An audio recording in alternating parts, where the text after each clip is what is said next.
ese tipo de patrón y la verdad que el beta bloqueante me va a ayudar mucho al efecto vasodilatador, su efecto vasodilatador, al efecto vasodilatador que ya tengo con el ARA2 o el bloqueante de calcio.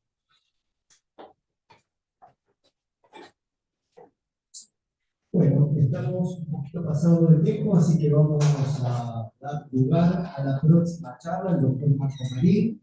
Marcos, todo tuyo.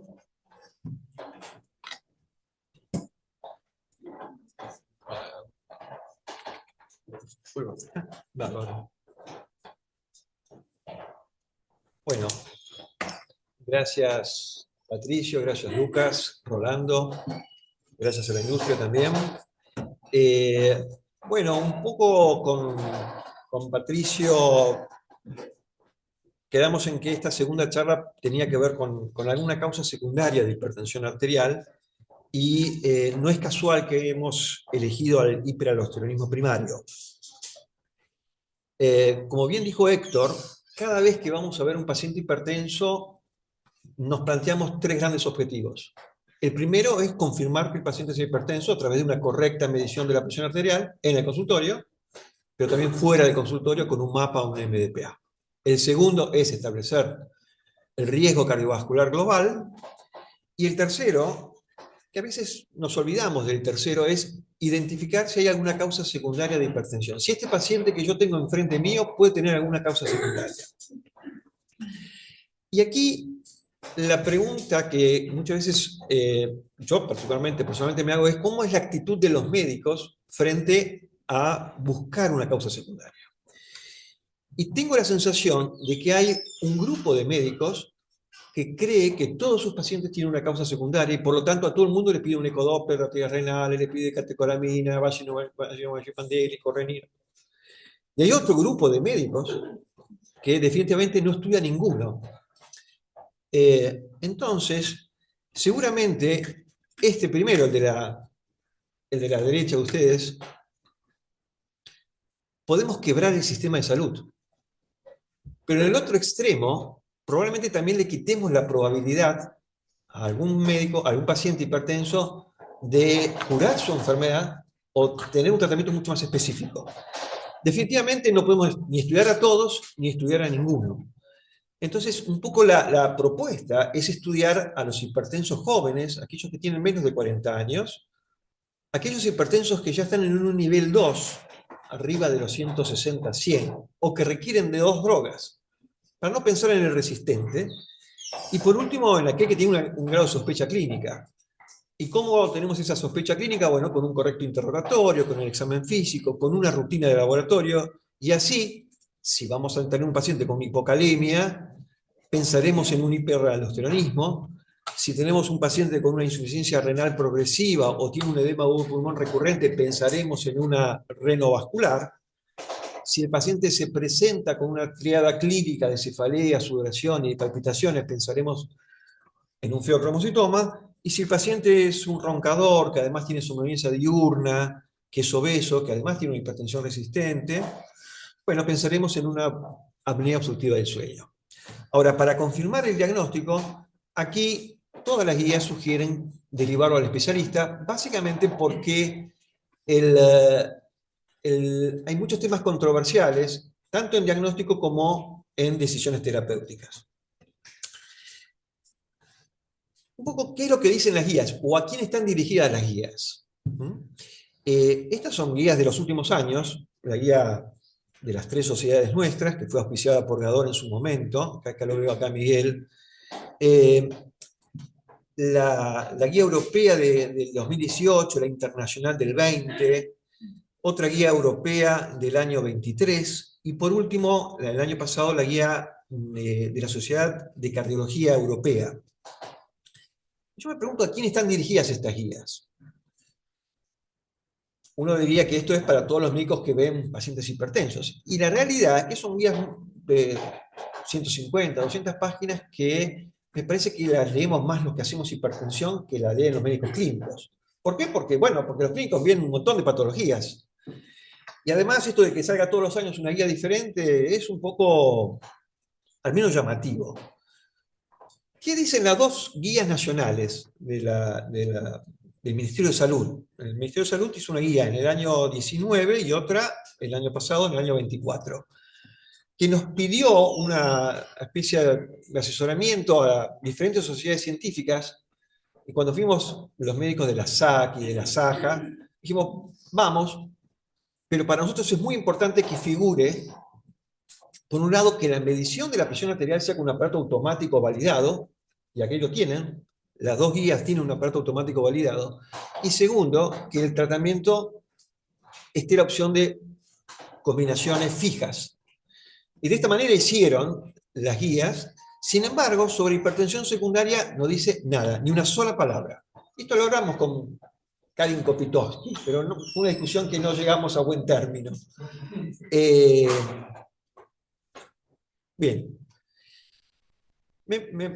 Voy a la guía del 24, del año pasado, de la Sociedad de Cardiología Europea, donde fíjense, sobre 82 páginas, hay 7 sobre hipertensión secundaria, 4 tablas, estas 3 figuras que ustedes ven, básicamente sobre el aldosteronismo primario, la hipertensión renovascular y la apnea obstructiva del sueño. Fíjense lo que dice aquí en el 7º punto, dice la prevalencia de hipertensión secundaria es del 10 al 35% en todos los pacientes hipertensos, y más del 50% en los resistentes. El aldosteronismo primario es la más frecuente, más del 12% de los hipertensos severos, y a pesar de estas altas prevalencias, la tasa de búsqueda es muy baja, entre el 2 y el 4%. Y aclara, los médicos de atención primaria deberían estar más involucrados en la búsqueda de estas causas tan comunes, como el aldosteronismo y el SAOS. Además dice, el aldosteronismo primario está asociado a mayor riesgo cardiovascular independientemente de la presión arterial. Y en su recomendación, en sus nuevas recomendaciones, dice en los adultos jóvenes, en los menores de 40 años tenemos que estudiar a todos los hipertensos una causa secundaria, salvo que el paciente se presente obeso, y en ese caso lo primero que tenemos que descartar es una apnea obstructiva del sueño. Y algo un poco más provocador, fíjense, como un grado de recomendación de tipo 1, dice que todo paciente que tiene una sospecha clínica, deberíamos descartar una causa secundaria, y si no tiene una sospecha clínica, deberíamos escriniar, y esto ya con un nivel de recomendación de tipo 2, dice, deberíamos estudiar con renina y aldosterona a todo paciente que tiene una presión por arriba de 140-90. Después vamos a dar mi opinión personal, pero quiero decir cómo va creciendo el interés por esta patología que, como verán, es muy llamativa. Una patología que parece ser de orden, digamos, de endocrinológico. No sé si acá hay algún endocrinólogo. No. Pero sí se debate mucho en los ambientes de endocrinología. Sin embargo, los pacientes que tienen aldosteronismo primario no van al endocrinólogo, van al clínico, al cardiólogo, al que va a ver pacientes hipertensos, ¿no es así? Estos dos, Funder y Carey, son los primeros autores de la primera guía de aldosteronismo primario que se hizo en el año 2008, creo fue, y dicen que la prevalencia es entre un 5 y un 10%, pero que menos del 2% se estudia. Y la base de este importante problema de salud pública es la ignorancia por parte de muchos médicos tratantes. Entonces lo que proponen es volver a enseñar a los estudiantes de medicina, a los residentes, a los becarios, un mayor compromiso de los líderes de opinión y una mayor participación de especialistas en hipertensión en las guías de aldosteronismo primario, como vamos a ver ahora, y mayor relevancia al aldosteronismo primario en las guías de hipertensión arterial. ¿Y qué dicen los hipertensólogos? Este es Brian Williams, fue el último presidente de la Sociedad Internacional de Hipertensión, que por allí dice, en una editorial también del año pasado, dice que hubo un renacimiento del interés por el aldosteronismo. A partir de ahora lo voy a llamar hiperaldo, para que tengamos más o menos claro de qué estamos hablando. Dice que el hiperaldo es la causa más común, pero lamentablemente subdiagnosticada de hipertensión secundaria. Les voy a dar un caso clínico de un paciente de acá, del italiano de San Justo. Este es un chico de 44 años, que se sabe hipertenso desde hacía 5 años, que tiene un mapa en el año 18 con 3 drogas y no estaba controlado, y cuando viene a la consulta estaba con perindopril 10, amlodipina 10, indapamida 2,5. Y en el examen físico, fíjense, tenía presiones, a pesar de la medicación que estaba recibiendo, presiones elevadas. Hicimos un mapa, y fíjense que el promedio de la presión arterial ahí dice 129/86, ¿no ven? No está controlado. No está controlado. Si bien tiene un fenómeno de alerta en las primeras mediciones, este paciente, a pesar de estar tomando 3 drogas en dosis plenas y con un diurético, uno lo podría catalogar como un hipertenso resistente. No obstante, tiene 44 años y empezó su hipertensión a los 39. Entonces, este paciente se merecía saber si además tenía alguna causa secundaria. Le hicimos una cardiografía, que lo hacemos un poco en todos los pacientes resistentes, y fíjense que el índice cardíaco estaba francamente elevado, la resistencia un poco baja, o sea que era una hipertensión más volumen dependiente. Entonces, ante la sospecha de que este paciente podía tener un hiperaldo, le sacamos el diurético, y porque en este momento estaba con nebivolol, veo también, estaba con 4 drogas. Le sacamos el nebivolol, le sacamos el diurético, y solamente con el perindopril y la amlodipina y con una dieta normosódica le pedimos un nuevo ionograma plasmático y urinario, una actividad de la renina plasmática, una aldosterona plasmática y una aldosterona urinaria. Y como verán, acá vemos claramente que el potasio estaba francamente bajo, la renina estaba inhibida, la aldosterona plasmática estaba elevado y la aldosterona urinaria también estaba elevada. O sea que este paciente tiene un diagnóstico claramente bioquímico de hiperaldo. El paso siguiente es hacer una tomografía, que se hace con cortes cada 3 milímetros, con y sin contraste, y claramente acá pueden ver ustedes, en esta glándula adrenal derecha, este pequeño adenoma, que se ve ahí, de menos de 1 centímetro de diámetro, siendo un paciente joven. Este paciente se operó y tenía ese adenoma cortical, y lo más interesante es cómo fue la evolución postoperatoria. Fíjense que al primer mes estaba con una dosis de 2 drogas en muy bajas dosis, AMLO 2,5, perindopril 2,5. A los 3 meses se le suspendió la medicación, y a los 6 meses, ya sin medicación, estaba, fíjense, con 125/84, un potasio normal y una renina que estaba en 3,9.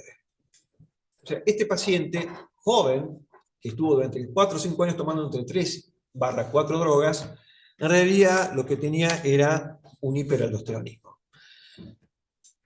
Y ahora, con este paciente que nos mueve un poco la cabeza, vamos a repasar un poco qué es el hiperaldosteronismo, ¿no? El concepto clásico de la aldosterona es que es una hormona que se segrega en la glándula adrenal, en la capa más externa, y que esa adrenal actúa, esa aldosterona actúa sobre el receptor mineralocorticoide en el túbulo distal del riñón, reabsorbiendo sodio y eliminando potasio, y que esta reabsorción de sodio lleva consigo una expansión de volumen, más hipertensión, hiperfiltración glomerular, y que toda esta condición de expansión de volumen hace descender la renina. Ustedes saben que el principal estímulo para la secreción de aldosterona es el sistema renina-angiotensina-aldosterona.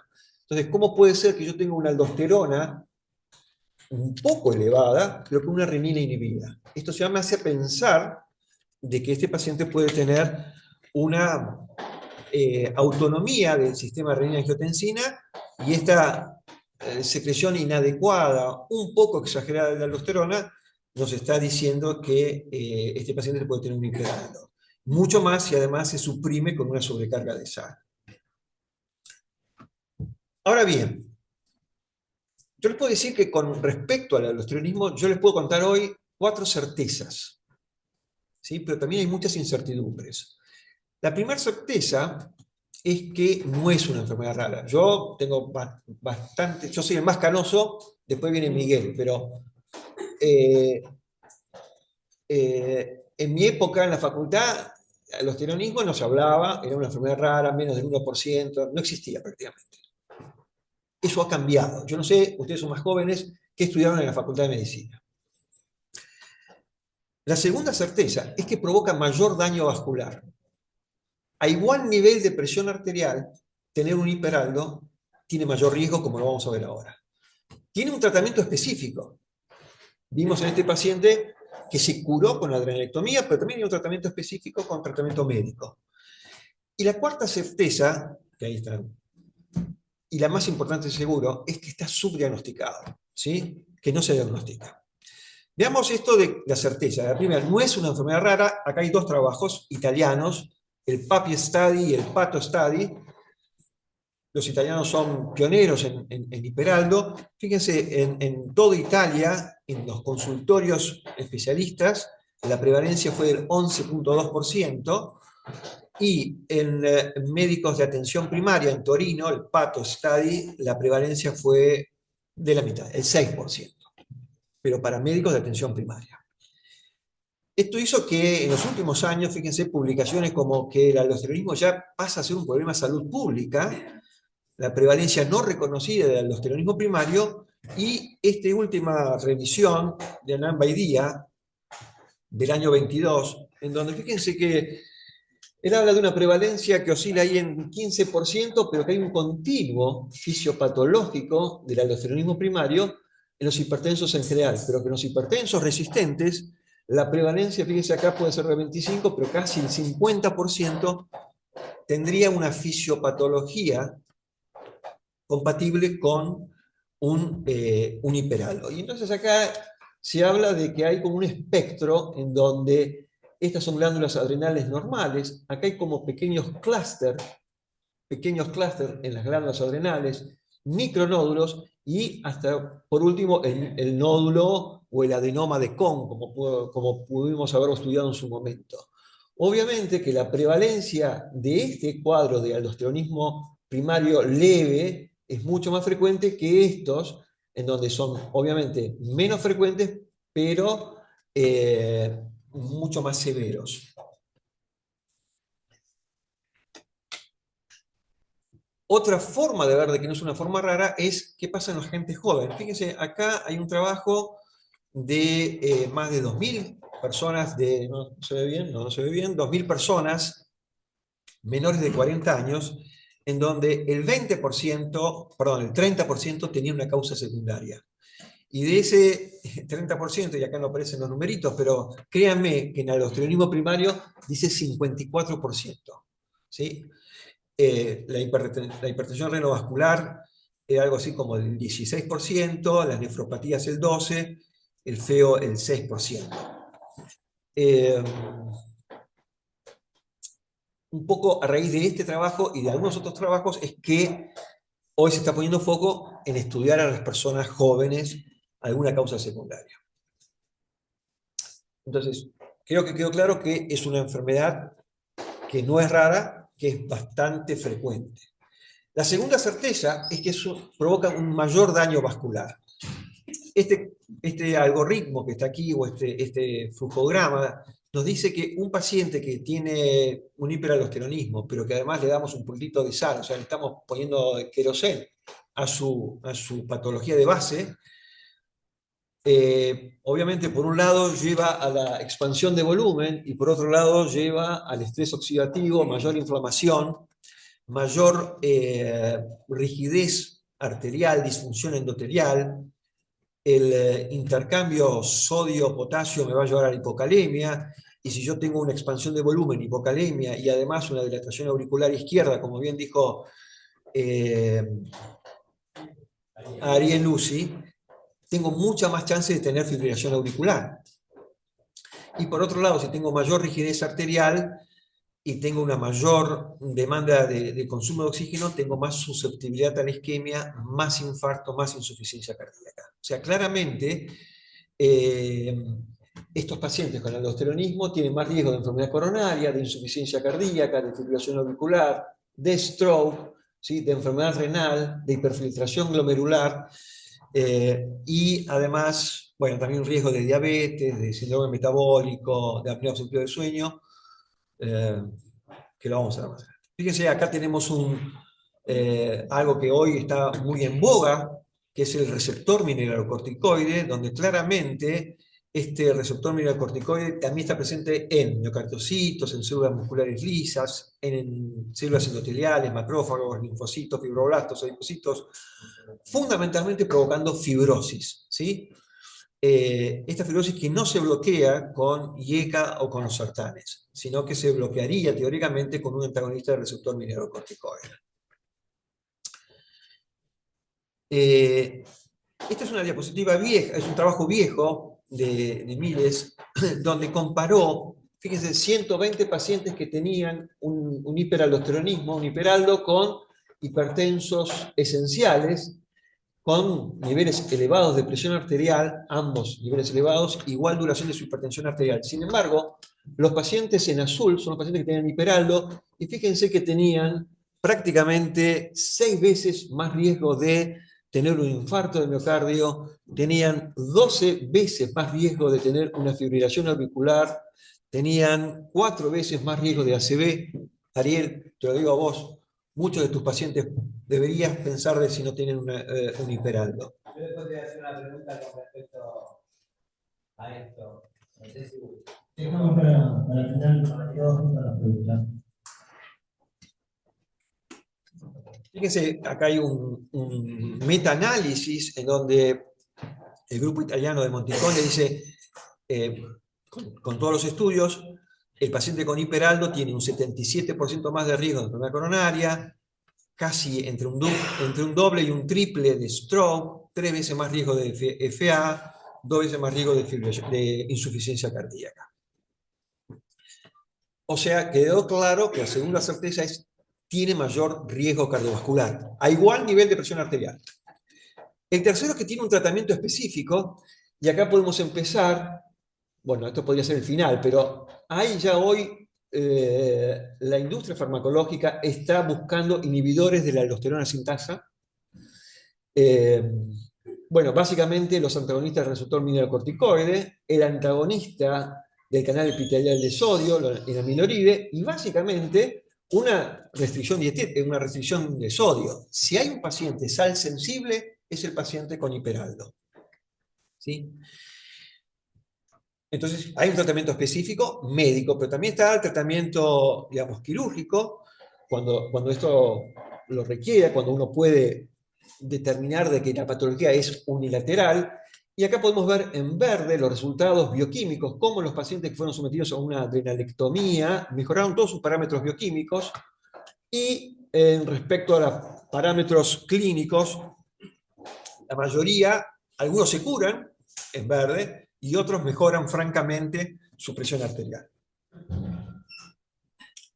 La cuarta certeza, y esta quizás es la más importante, está subdiagnosticada. Y eso no se puede entender, siendo algo tan con tanto riesgo. Y esto ya no es un problema, digamos, de nuestro país, de la Argentina, sino que fíjense que en... Bueno, ¿cuál funciona? A ver. Bueno, dijo eso.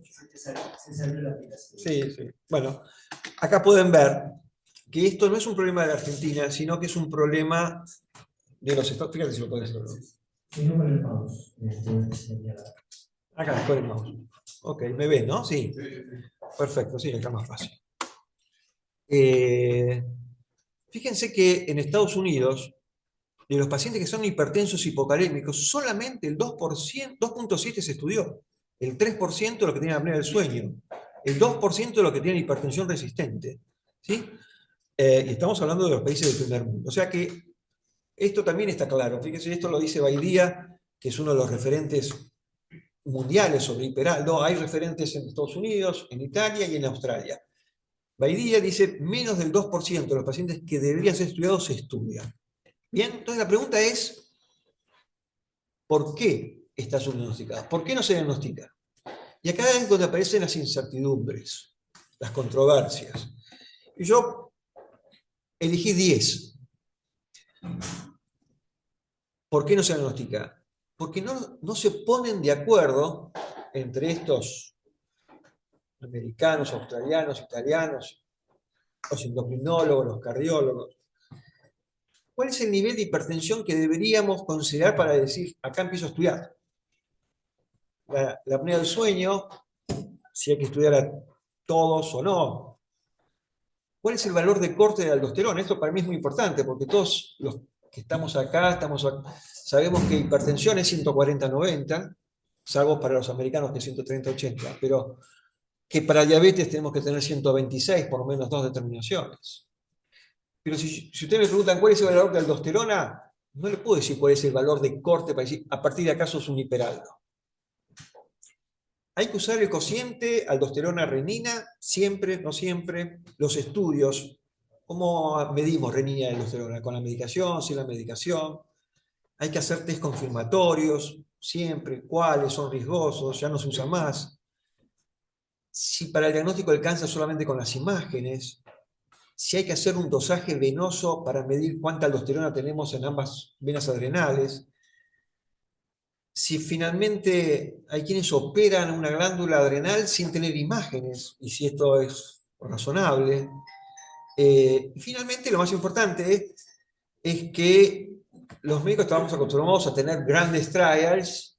Cuando apareció el RALES, ¿se acuerdan? El RALES, un estudio muy importante sobre espironolactona en insuficiencia cardíaca, eran 12.000 pacientes. Y si hablamos acá que la prevalencia es tan alta, uno debería tener, qué sé yo, 10.000 pacientes con hiperaldo y ver cuáles son los resultados terapéuticos. Y no está. Y no está ese trabajo. No existe. No hay evidencias importantes. ¿Sí? Entonces, voy a decirles algunas incertidumbres. ¿Cuál es el valor de presión? Fíjense, acá los franceses dicen 180-110. Los americanos lo definen como moderado severa mayor de 150-100. En realidad 150 es todavía leve. Y esto está publicado en el mismo año. Y esto hizo que diferentes sociedades científicas consideren, empezar a estudiar algunos 150-100, otros todos, otros 160-100 y otros 180-110. Y la prevalencia, fíjense que oscila ahí entre un 6, 5 y un 10, 12%. Estamos hablando de prevalencias muy altas. ¿Qué dice la Sociedad Europea? Hay un grupo de trabajo, un grupo de hipertensión endocrina, y vamos a remitirnos solamente a los grados de hipertensión. Dice, grado 3, sí. Grado 2, sí. Y grado 1 ya lo pone en duda. Entonces es, bueno, seguro a los que tienen hipocalemia, seguro a los que tienen un incidentaloma, y seguro, fíjense, y esto es interesante, a los que tienen una fibrilación auricular. Y acá podemos ver cuál es la prevalencia en función a los niveles de presión arterial. Entonces, fíjense, los hipertensos en estadio 1 es el 6.6, el estadio 2 15.5 y el estadio 3 un 19%. O sea, a medida que aumentan los niveles de presión arterial, aumenta la prevalencia. En los hipocalémicos se ve en un 28%, y en la fibrilación auricular, este es un concepto muy novedoso. Cuando la fibrilación auricular no reconoce una causa valvular, ¿sí? Y aparece una fibrilación auricular de la nada, bueno, el 42% tenía un hiperaldo. Otro tema, otra incertidumbre, ¿cómo estudiamos? ¿A qué le damos bolilla? Le damos bolilla al dosaje de aldosterona y al dosaje de renina, a la renina inhibida o al cociente aldosterona-renina. Entonces, acá en este estudio que compararon, ¿qué era mejor? ¿Si cociente o la renina inhibida? Entonces podemos ver acá que cuando el cociente es de 20, podemos detectar casi un 20% de pacientes con hiperaldo. Si el cociente es más estricto, 30, será 13%. Pero si medimos y empezamos solamente con la renina, y la renina está por debajo de 1, o sea que está inhibida, fíjense que podemos detectar casi un 45% de hipertensos. ¿Qué significa esto? Que si yo tuviese una renina inhibida menos de 1, las 2/3 partes de esos pacientes tienen un hiperaldo. Algunos con un valor de aldosterona entre 5 y 15 y otros por encima de 15. Estos que son menos de 5, que son los que están en clarito, eso se descarta. ¿No? ¿Cuál es el valor de corte? Y bueno, fíjense, acá me dicen que el valor de corte puede ser arriba de 6, arriba de 10, arriba de 15, arriba de 20. O sea, no les puedo decir cuál es el valor Acá dice que el más conservador y mayormente aceptado es 15, pero más permisivo es mayor de 10. Siempre con una renina que está inhibida, ¿sí? Siempre con una renina que está inhibida. Otras dificultades, yo decía incertidumbres, dificultades, controversias, es cómo medimos la renina y cómo la aldosterona. Cómo hay diferentes métodos, por radioinmunoensayo, por cromatografía, eh, por espectrometría de masa. Si medimos actividad renina plasmática, que se hace con radioinmunoensayo, o medimos con concentración de la renina, y cómo se expresa eso con diferentes valores. Entonces, fíjense que hay algunos que miden la aldosterona, por ejemplo, en nanogramos por decilitro, y otros que la miden en picomoles por litro. Entonces, ahí hay que hacer cambios. Por otro lado, la variabilidad de la secreción de la aldosterona. Fíjense, acá hay 52 pacientes en donde por lo menos hicieron 2 aldosteronas. Y podemos ver que una vez la aldosterona estaba aquí y la segunda estaba por acá. O acá agarramos este paciente, acá tenía 10 y la segunda tenía 30. Hay una variabilidad intraindividual de cada paciente que complejiza la cosa. Y por último, están los famosos falsos positivos y falsos negativos en función de la medicación que está recibiendo este paciente. Y si hay algo que tenemos que tener claro es no meternos en un diagnóstico con un falso positivo. ¿Cuál es el principal falso positivo? A mi modo de ver es un beta bloqueante. Si nunca medir una renina o una aldosterona en un paciente que está medicado con beta bloqueantes. ¿Sí? Porque el beta bloqueante claramente disminuye mucho la renina. Y si yo voy a tener una renina inhibida, ya no sé si es por el beta bloqueante o si es por que tiene un hiperaldo.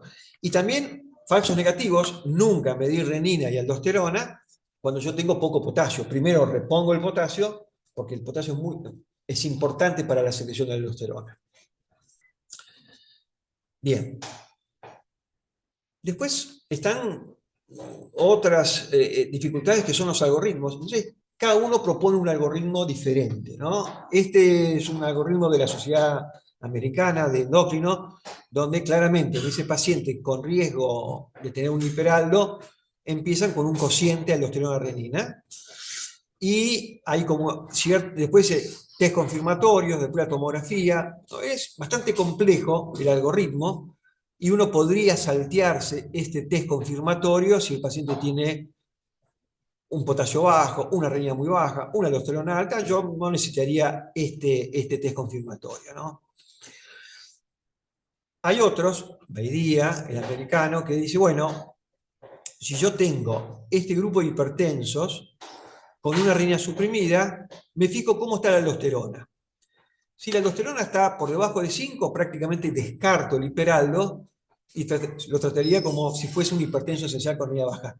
Lo interesante es que todos estos pacientes se benefician, fíjense, con una terapia empírica con un antagonista receptor mineralocorticoide y con una restricción dietética. Pero si tiene menos de 5, ya descarto el hiperaldo. Si tiene más de 15, prácticamente lo confirmo. Tengo que ir a buscar si es unilateral o bilateral.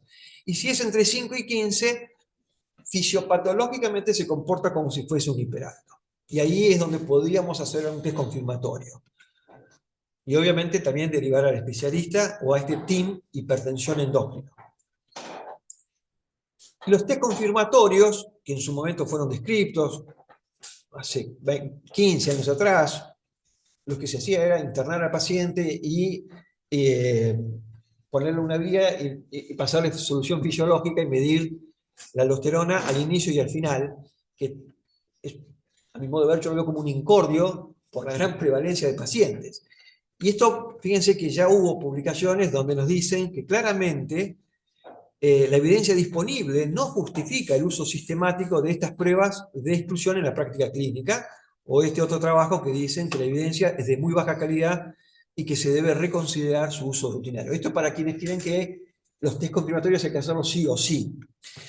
Y si habría alguno, a mi modo de ver, este parece ser el más razonable, que es medir aldosterona en una orina de 24 horas con una dieta normosódica. Y otra vez, en ese paciente que tiene una renina inhibida, me fijo cómo está el sodio urinario, para lo cual le voy a tratar de hacer ver al paciente que coma con una dieta normosódica, para que llegue a más de 150 milicavientes por día. Y otra vez, si la aldosterona urinaria es menos de 6, descarto el hiperaldo. Si es más de 10, prácticamente lo confirmo. Y si está entre 6 y 10, otra vez estoy en ese paciente donde fisiopatológicamente se comporta como un hiperaldo y que siempre el tratamiento con un antagonista del receptor es lo más indicado. Si alcanza con las imágenes, bueno, básicamente yo diría que en los pacientes, y esto es un trabajo de Gianpaolo Rossi, en donde básicamente lo que hizo fue estudiar a más de 1.600 pacientes, y lo que vio en definitiva es que cuando un paciente tiene un nódulo, como ven acá, y además tiene hipocalemia, este paciente se puede someter a una adrenalectomía, ¿sí? Y se confirma el diagnóstico de hiperaldo. Si no tiene hipocalemia, en un 88% tiene un hiperaldo. Y cuando hay nódulos bilaterales, claramente lo que dicen es hay que hacer una lateralización y un dosaje venoso de aldosterona en ambas venas adrenales, que ahora vamos a ver. Entonces, este concepto es muy importante de que si yo tengo un paciente hipertenso relativamente joven o que empezó su hipertensión antes de los 45 años y además tiene hipocalemia y un nódulo, definitivamente ya lo puedo someter a una adrenalectomía. Digo porque las imágenes, acá podemos ver un adenoma productor de aldosterona, acá puede haber un adenoma que no es funcionante, acá puede haber un adenoma que además de segregar aldosterona segrega cortisol, o este gran tumor que es un carcinoma suprarrenal. O sea que cuando tengo imágenes, uno no sabe si es funcionante o no, y si no tengo imágenes, no sé si tiene o no tiene patología. Lo que se viene es el PET-TC, en donde, fíjense, esta es una imagen de un paciente que tiene, es el mismo paciente que tiene una imagen en la adrenal derecha y otra imagen en la adrenal izquierda. ¿Cuál de las dos es la que está liberando más aldosterona? Lo que hizo el galio pentixaflor fue que esta adrenal derecha es la que captaba y esta no se captaba. Claramente, este es el futuro de saber dónde está el adenoma funcionante. Otro de los problemas es este tema del dosaje venoso, que estamos hablando ya de un procedimiento más agresivo, es entrar por la vena femoral, ir a cateterizar la adrenal izquierda y la adrenal derecha. La adrenal derecha es muy difícil de llegar y de embocarle a la adrenal derecha, y yo tengo que estar seguro de que estoy sacando sangre de la vena adrenal. Eso es el índice de selectividad. Y después tengo que hacer el índice de lateralización. Bien. Y por último, esto de los resultados terapéuticos, entre otras cosas, es importante, así como vimos en el caso clínico, que el paciente tiene una renina inhibida y después se fue a 3 cuando se operó, o si yo lo estoy tratando médicamente, tiene que aumentar los niveles de la renina, como un biomarcador de que este paciente está de alguna manera con menos riesgo. Fíjense, en esta curva podemos ver claramente que los pacientes hipertensos esenciales y aquellos en donde tiene un hiperaldo, pero que después del antagonista normalizó la renina, tiene más de 1, tienen el mismo riesgo. Si yo tengo un paciente con hiperaldo, pero la renina sigue inhibida, significa que la dosis que yo le di de espironolactona, de pregnenolona, lo que fuese, no subió la renina, con lo cual sigue estando en riesgo. Hay maneras de valorar los resultados. Yo le puedo decir al paciente, a Héctor, si tiene un nódulo, ¿qué probabilidad tiene de curarse? Y para eso está el PASO, que es el Primary Adolescent Surgical Outcome, en donde lo que toma en cuenta es la duración de la hipertensión, obviamente, a mayor duración de su hipertensión,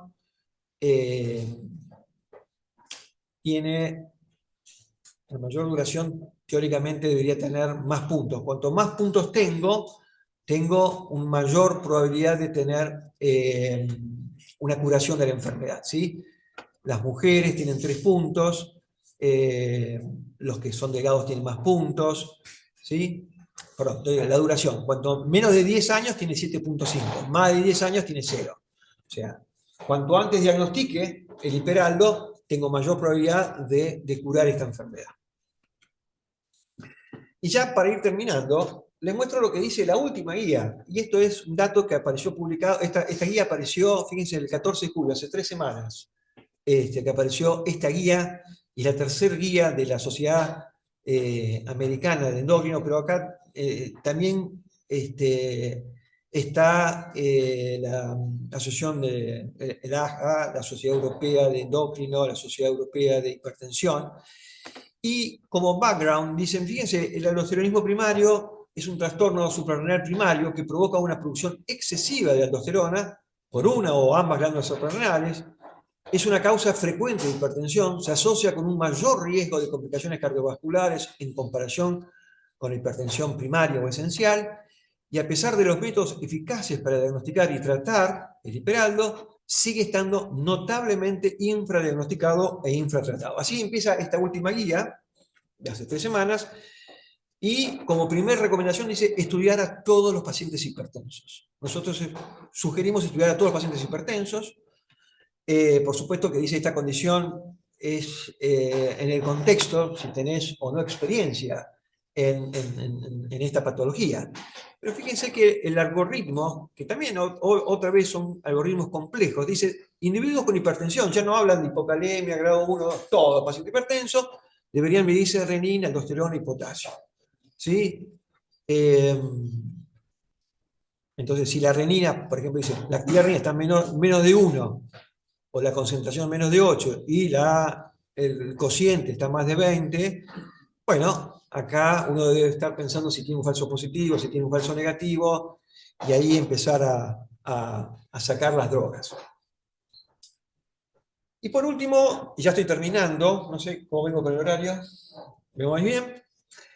Un concepto nuevo que tiene que ver con hipertensión asociada al receptor mineralocorticoide, en donde hay patologías como, por ejemplo, la obesidad, la diabetes, la apnea obstructiva del sueño, la enfermedad renal crónica, que tienen una activación importante del receptor mineralocorticoide, al igual que este aldosteronismo primario, este hiperaldo, en este continuo que hablaba Baidía, en donde hay hipertensos o aldosteronismos muy leves y aldosteronismos muy francos, pero que todos tienen actividad o estímulo sobre el receptor mineralocorticoide. Y donde sabemos que los antagonistas del receptor mineralocorticoide tienen un efecto renoprotector y cardioprotector, el estudio RALES, el estudio con finrenalona, pero cuyo problema básicamente todos tenemos cierto temor, es el tema del aumento del potasio. Y por eso, y acá ya le estoy dando pie a la charla de Lucas, es cómo los ISGLT2 podrían además potenciar este efecto renoprotector y cardioprotector, porque estos sí disminuyen los niveles de potasio. Poco, pero se contraponen al aumento de potasio. Entonces, como mensaje para llevar, yo le decía que había 10 razones o 10 controversias, y yo le voy a dar mi esquema personal, racional, cuando empezar a estudiar, básicamente aquel paciente en un nivel 2 o que no responde a 2 drogas, no esperar que se ponga resistente. Si el paciente ya no responde a 2 drogas, antes de agregarle la tercera droga, que habitualmente tiene que ser un diurético, es medir renina y aldosterona. Me separo de lo que dice la última guía, estudiar a todo el mundo.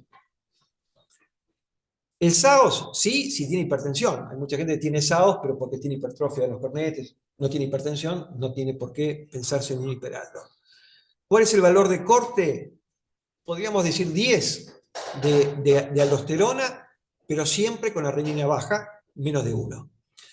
Si deberíamos usar el cociente, cada vez yo veo menos importancia. Los estudios, obviamente, si lo hacemos sin medicación, mejor, o con IECA, ARA2, bloqueantes cálcicos, alfa bloqueantes. Siempre saquemos los beta bloqueantes, saquemos los diuréticos. Los test confirmatorios, creo que la aldosterona en orina de 24 horas comiendo con sal, me parece que es interesante. Si alcanza con las imágenes, la mayoría de las veces sí, básicamente en los menores de 45 años. Si el dosaje venoso es el patrón oro, yo diría que no siempre, ¿sí? Que es una técnica agresiva, que tiene experiencia. Una pregunta que siempre yo me hago, y lo hice en su momento en algún otro curso con cirujanos de este hospital, donde había opiniones divergentes entre lo que decía un cirujano urólogo y el cirujano general. Le pregunté si operaría a un adrenal sin tener imágenes. Uno dijo que sí, otro dijo que no. En mí me cuesta mandar a operar a alguien que no tenga imágenes. Y por último, bueno, obviamente que sería bueno que haya más evidencia digamos, más sólida y de un volumen de pacientes interesantes. Por último, y esta sí es la última, no es una enfermedad rara, hay que pensarlo siempre, provoca mayor daño vascular, más ACV, más infarto, más FA, más insuficiencia cardíaca. Tiene un tratamiento específico, ya sea con los antagonistas del receptor o con la adrenalectomía, y está subdiagnosticado. Estas son las 4 certezas que yo les hablaba hoy. Pensar en un hipertenso que no responde a 2 drogas, o en aquel que tiene una fibrilación auricular, en un hipocalémico sin duda. Ante la sospecha, pedir una actividad de la renina plasmática y una aldosterona plasmática, para confirmar una aldosterona urinaria con dieta normosódica, las imágenes siempre que se pueda. Si hay un nódulo y es joven, se puede operar, y hacer TIM con endocrino, con un laboratorio bioquímico, con el hemodinamista y derivar. Nada más y muchas gracias.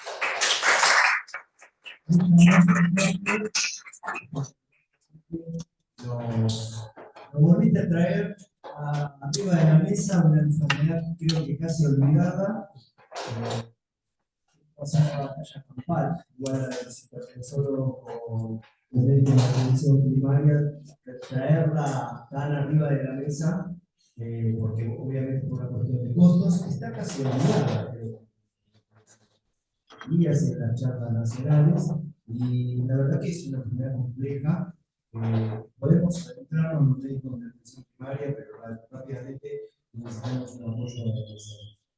Voy a hacer un comentario, además del hipocalemia, la talosis metabólica, ¿no? Porque la testosterona es la encargada de absorber sodio y una potasio y demás, pero todo.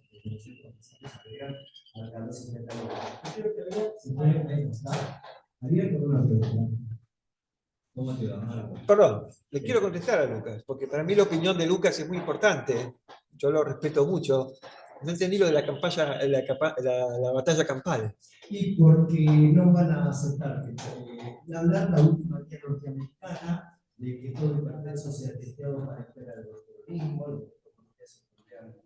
Es una guía de endócrino. Sí. Es una guía de endócrino. Viste que los primary care physicians en general tiene que estar algo extremadamente demostrado y la evidencia es extremadamente contundente como para recién avanzar con algo que sea un costo de salud y que no sea algo de IVA y demostradísima costo eficacia. Con lo cual, terminas en general las guías, los especialistas en general siendo más pro hacer cosas y las guías de los médicos generalistas en general retirar o no hacer o observar. Esta guía última que nos mostraste americana creo que es lo opuesto a lo que diría la Task Force americana con respecto a todo hipertenso, un hipertenso primario. Sorprendería rotundamente y creo que diría, entre los primeros comentarios, no hay evidencia contundente como para recomendar el screening a la población en general y dejarlo para casos seleccionados. Sería cantado que si se tendría que pedir hoy en día la Task Force diría algo por el estilo. Coincido y por eso dije mi posición. Creo que no estudiaría nunca a todo paciente hipertenso. En el sector, en nuestra sección, hay algunos que les encanta pedir renina, inclusive hasta los normales. Entonces, digo, me parece que encontrar el punto de equilibrio en no esperar que se ponga muy resistente, sino un poco antes, alguien que no responde con 2 drogas. Y ahí ya nos sacamos, creo que ahí Héctor mostró que con 2 drogas se mejoran el 60%. Me quedan 40% de pacientes que no responden a 2 drogas. Y a ellos pedirles una renina, si vos querés, nada más que una renina, para hacerlo bien costo efectivo. Me quedo solamente con los que tienen renina baja. Y ahí después vemos qué hacemos con si seguimos o no. Si es un paciente joven, sin duda. Ahora, pedir una renina de aldosterona a alguien que hace 15 años que es hipertenso y tiene 70 y pico de años, no tiene sentido. Dice Marco. Bueno, mira, lo primero es paciente hipertenso, grado 1, policidentaloma, por cualquier, diríamos, ecografía. Un hallazgo, abdominal o un hallazgo. hallazgo. Se estudia directamente para el hipertensivo primario. Según lo que entendí, Sí, parece que sí. sí. No solamente para el aldosteronismo, No. pero sí, si es hipertenso, además para feocromocitoma y para alguna patología suprarrenal, para Cushing. Y lo otro, ¿qué condiciones clínicas y farmacológicas son las que vos recomendarías para hacer el estudio de renina y aldosterona? Porque como muy bien dijiste, estos pacientes van a estar con dos drogas. ¿En qué condiciones los tenemos que tener para que el estudio sea realmente efectivo y sea diagnóstico, ¿no?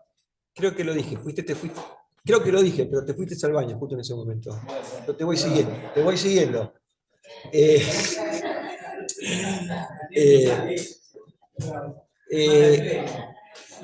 lo más importante es evitar los falsos positivos. De los falsos positivos hay unos cuantos, pero el más importante es el beta bloqueante. El beta bloqueante lo que hace es inhibir la renina, mucho. Entonces, y estamos hablando de pacientes con renina inhibida, igual que la aldosterona. O sea, entonces, eso sería meterme en un lío bárbaro si yo doso renina con un paciente que está beta bloqueado. No. Las drogas ideales son los que no modifican el cociente, que son los alfa bloqueantes, si vos querés, el verapamilo. Pero si yo no tengo esto, si yo utilizo IECA o ARA2, ¿sí? Que son, hasta te diría, si yo con IECA y ARA2 tengo una renina inhibida, cuando teóricamente la renina tendría que estar alta, prácticamente ya confirmo el diagnóstico. ¿Entendés? Entonces, Diuréticos, sartales y ECA suben la renina, pero Claro. solo por renina inhibida. O sea, Por eso. necesidad de estar inhibida. sí, de los tres que dijo, los diuréticos suben más la renina todavía, se está muy vasocontraído. Entonces, en la práctica cotidiana, lo que uno empieza, la combinación más frecuente es IECA o ARA2 con un bloqueante cálcico. Si con eso no funciona, podemos discutir la dosis. Si con eso no funciona, antes de agregarle la tercera, que va a ser un diurético, pedirle una renina y una aldosterona. Con esas dos drogas. Bueno, hacemos un break y en 20 minutos volvemos. Bueno, pues. Sí, como espectacular. ¿Cómo te dices?